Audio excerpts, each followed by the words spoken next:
আমি জানি না আমার গিয়ে শিক্ষাটা ধরছে আমার দুই যুবক মাইরা বেলাই দিছে দেখছি আমি দেখছি না।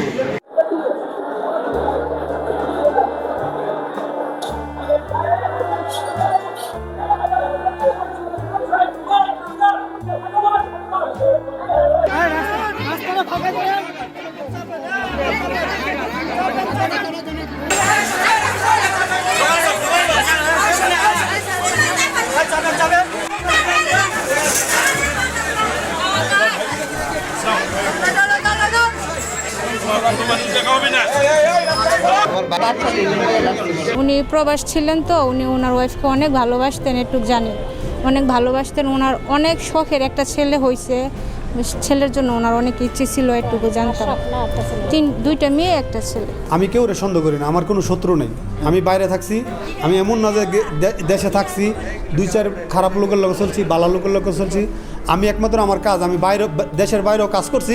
এখানে আইসা সাইডে আমি গাড়ি কিনছি, দুইটা গাড়ি আমি নিজে পরিচালনা করি। আমি প্রায় সময় আমি নিজে গাড়িতে ড্রাইভার জন না পাই, আমি নিজে যাই, আমি নিজে গাড়ি চালাই। আমি কাজের কখনো করি না। আমি আমার কোনো শত্রু নেই, আমি একটুকুই জানি। আমি আমার সন্তানেরও দেখতে পারি নাই, আমি দেখলাম খালি রক্ত, আমার কেউ ঢুকতে দেয় নাই এই রুমের ভিতরে। আমি বলতেছি আমি একটু স্ট্যান্ডে যাই। আমার ছেলেরা মেয়েটা এরকম ঘুমাইছে, আমি বাথরুমে গেছি, আমার মেয়েটা গেছে গা দরজা খুললা, দরজা না লাগা এরকম ঘুমাইছিলাম।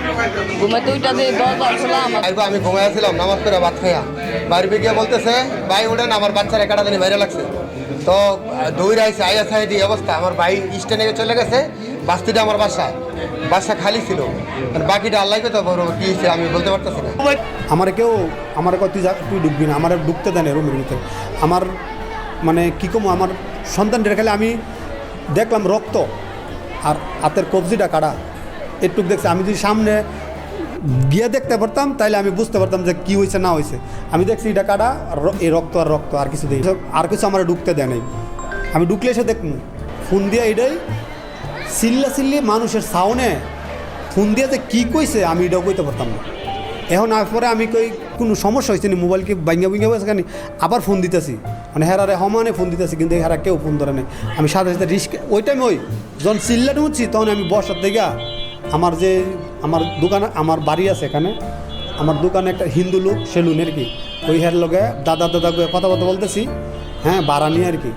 তো তখন ফোন হয়েছে, দাদা কথা শেষ করলাম না, আমি আমার বাসাতে সমস্যা, আমি জায়গা হ্যাঁ আবার আমার বলতেছে আমি আসতে হইব। আমি না রিক্সা লো, তাড়াতাড়ি একটা রিক্সা ডাক দিল, আমি রিক্সা যাইসা দিয়ে এই অবস্থা। আমি আসার পর তো মানুষ আর মানুষ, কথা বুঝতে পারছেন, মানুষ। আমি ঢুকতে পারি না, এরা তো জানে না যে আমারই সন্তান। আমি যে ঢুকবো এই রাস্তার থেকে, মেন রাস্তার থেকে বাড়ি, আমি ঢুকতে পারতেছি না। মানুষের ধাক্কায়া, ঠিক আছে, আমি জোরে ধাক্কায় আমি দৌড় দিতেছি। আমার ওয়াইফে আপনার এই মাথায় কিছু সমস্যা আছে, এ আবার ঘুমের ওষুধ খায়। ওই মনে করেন 9টা বাজে, রাত্রে 10টা বাজে কখনো সজাগ থাকে না, সকালবেলা 10টা বাজারে ডাক্কে উড়াইতে হয়।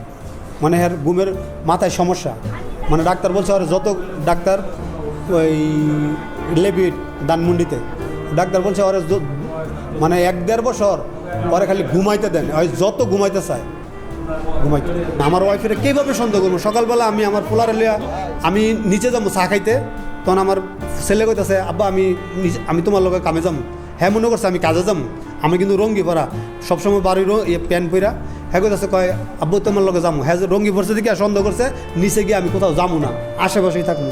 হ্যাঁ আমি কই না আমি আয়া পড়তেছি। তো আমার ওয়াইফে কইতেছে কয় এই হ্যাঁ চকলেট যাতে, তো হ্যাঁ চকলেট কিনে দাও, হ্যাঁ লইয়া যাও নিচে। তা আমি কীভাবে আমার ওয়াইফের আমি অবিশ্বাস করি? আমার সন্তান, এই সন্তান তো আর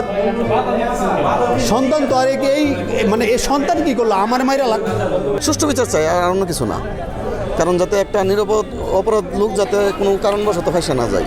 হয়তো কোনো মিডিয়া অথবা কোনো কারণবশত যাতে কোনো নির্দোষ লোক অপদস্থ না হয়, এতটুকুই দাবি। আসলে খুবই নির্মম একটি ঘটনা।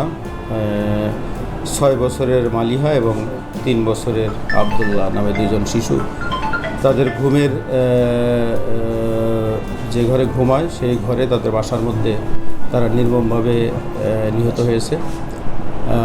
তাদের শরীরে একাধিক কোপের দাগ আছে, বটি দিয়ে তাদের কোপানো হয়েছে এবং ওই বাসায় তখন তার মা উপস্থিত ছিল অন্য ঘরে ঘুমন্ত অবস্থা। তিনি অসুস্থ, তিনি তার নিউরো সমস্যা আছে, এবার ঘুমের ওষুধ খেয়ে উনি ঘুমায়। তিনি অন্য ঘরে ঘুমিয়েছিলেন, রুমের ফ্ল্যাটের দরজা খোলা ছিল। তার আরেকটি মেয়ে বাসার থেকে বের হয়ে তার পাশেই তার চাচার বাসা, দরজাটা খুলে তার চাচার বাসায় চলে যায়, যে কটা ফ্ল্যাটের দরজাটা খোলা ছিল আর কি। তো সেই সুযোগে মানে কেউ হয়তো বাচ্চা দুটোকে মানে হত্যা করেছে এবং কে করেছে, কিভাবে হয়েছে সেটি আমরা এখনও সেই রহস্য উদ্ঘাটনের চেষ্টায় আছি। আমরা কিছু লোকজনকে, তার মা বাবা সহ অন্যান্য লোকজনকে জিজ্ঞাসাবাদের পর্যায়ে আছে, কেউ জিজ্ঞাসাবাদ করছি। এখন আমরা রহস্য উদ্ঘাটন করতে পারিনি। এখন পর্যন্ত চুরির কোনো বিষয় পাইনি, খবর পাইনি এবং তারাও বলেনি যে ঘর থেকে কোনো কিছু চুরি হয়েছে। ওর বাচ্চা দুটির মা বাবাও বলেনি।